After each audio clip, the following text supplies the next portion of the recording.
Pennsylvania Republicans need to say no to Doug Mastriano. If you don't know Mastriano, he was the gubernatorial candidate for PA back in 2022 against Josh Shapiro. He is currently a PA state senator known for his very conservative viewpoints on social media and being very supportive of Donald Trump and MAGA. Now, Shapiro was a strong candidate, and I knew it was going to be a tough race, but I thought it would be a whole lot closer than it turned out. Mastriano was just a terrible candidate back in 2022. He was somebody who was tone deaf to PA politics, a state that is a purple state. Saying you want to ban abortion with no exceptions in a purple state is the dumbest thing you could do. It will not win you the governor's seat in a purple state. Kissing up to Trump in a purple state will also not win you the governor's seat. He also had no money. Shapiro outspent him 16-1 in that race, with Shapiro spending $44 million while Doug only spent $3 million. In a purple state, that is not going to win you the governor's seat. Now, you could blame that on donors and the help from the state committee, but when you have a candidate that is not motivating the people, is not very likable, you're going to have a hard time people donating to that candidate. You're going to have a hard time getting that money. His social media is ridiculous too. Last year when we had that big concern, big problem, all those conspiracy theories about the drones flying around PA, New Jersey, we didn't know what it was, aliens, other countries, China, whatever the case, all that junk was. Well, he posted something. It was a Star Wars prop on the back of a trailer. He posted on X or Facebook, whatever it was, and saying that it was a real threat. A couple days later, he takes it back after all the flack he got, all the criticism, everybody making fun of him. Oh, no, I was just joking. Obviously, I knew it was that. I know damn well his boomer self was serious. And lately, he's just been posting AI slop on X and Twitter, a bunch of garbage, people endorsing him, this and that.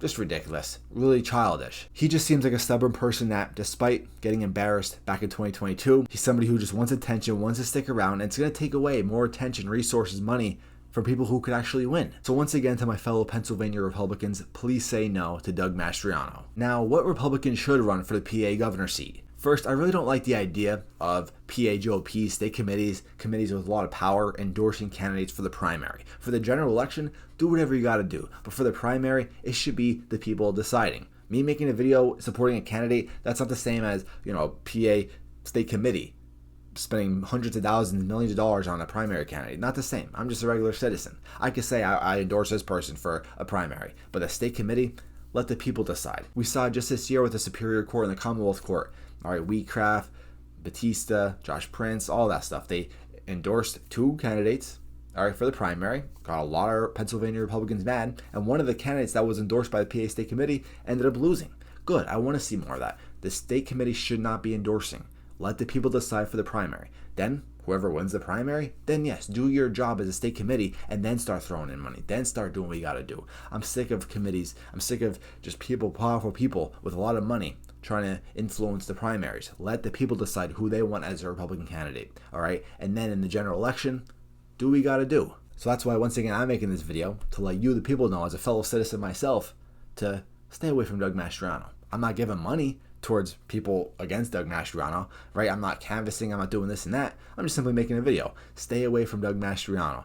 We do not need him because, well, in 2022, he lost his big time in the election. But back to who I want to see run. Let's have somebody who actually won statewide elections 2 times in a row, such as our state treasurer, Stacy Gity. Gity is not only impressive for winning 2 statewide elections, but she also won in 2020, a state that Donald Trump lost. So it shows that she can stand out from the rest and doesn't necessarily need to be tied to MAGA or Trump. And listen, don't think I'm trying to hate on MAGA or Trump. I'm just trying to say that if you want to win in purple states, if you want to have that advantage, you want to be a tough candidate like Josh Shapiro, who has a very big popular name, a very popular candidate who's going to have a lot of money from all across the country coming in for this 2026 race.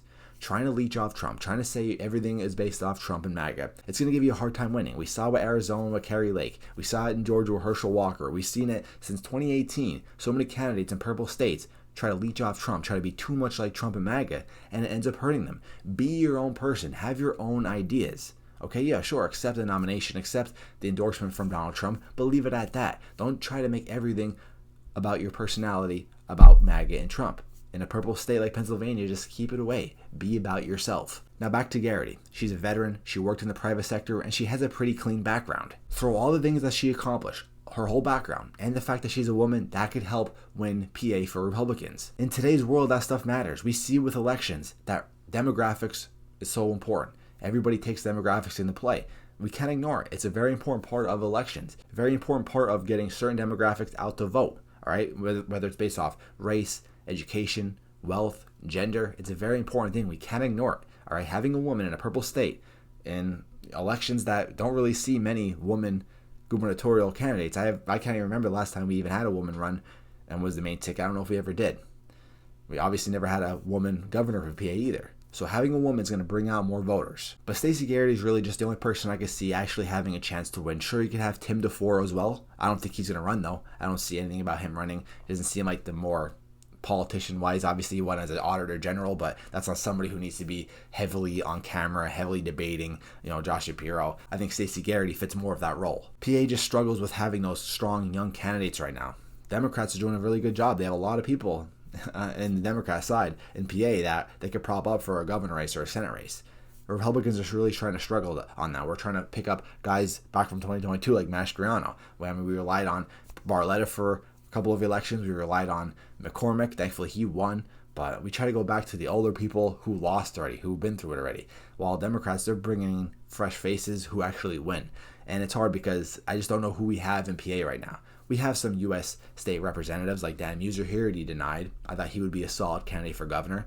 G.T. Thompson, he's not on the verge of losing his seat. He's going to be around for as long as he wants, but he's not really a governor type. But then all the other Republican candidates, they're on the verge of losing their seat for 2026, whether it's in the primary or whether it's in the general election. I mean, Scott Perry, he's in trouble in his district. He might lose in 2026. So many other people who just got elected just this past year in 2024 November, they're on the verge of losing their seat. So don't even worry about them trying to run for a governor race down the road. So I don't know. I mean, state reps, there's a lot of good state reps, a lot of good state senators, but it's just hard to get that name. You really got to go after a statewide election first and then try to go for the governor race. Dave Sunday, maybe in the future, after his 2 terms are up, hey, maybe Dave Sunday would be a good Republican candidate, governor candidate. But Stacy Gity, I feel like, is the best right now after Dan Muser, which obviously Dan Muser declined. Now it's Stacy Gity. So I personally would like to see Stacy Gity. I'm going to vote for Stacy Gity if she decides to run. Hopefully she announces it soon. But just make sure. Say no to Doug Mastriano. He's a loser. He lost by a big chunk in 2022. He has no shot of winning in 2026. I'm sick of just handing over elections just because this candidate was endorsed by Trump. This candidate met with Trump. This candidate is pro-Trump. I'm sick of losing elections just because they're that. Let's win elections because a candidate has fresh, new ideas that could actually win and has experience of winning in statewide elections, has experience of getting money and fundraising. And listen, if Stacy Gity loses in 2026 in the governor race, that could get her ready for the 2028 Senate race against John Fetterman or whoever runs in that race. All right, so she get a good fundraising base, and maybe we could even win the Senate in 2028. So that's what I have to say. I hope Stacy Gity runs. I'm gonna vote for Stacy Gity. Say no to Doug Mastriano. Make sure to leave a like, comment down below what you guys think. I'm out. Peace.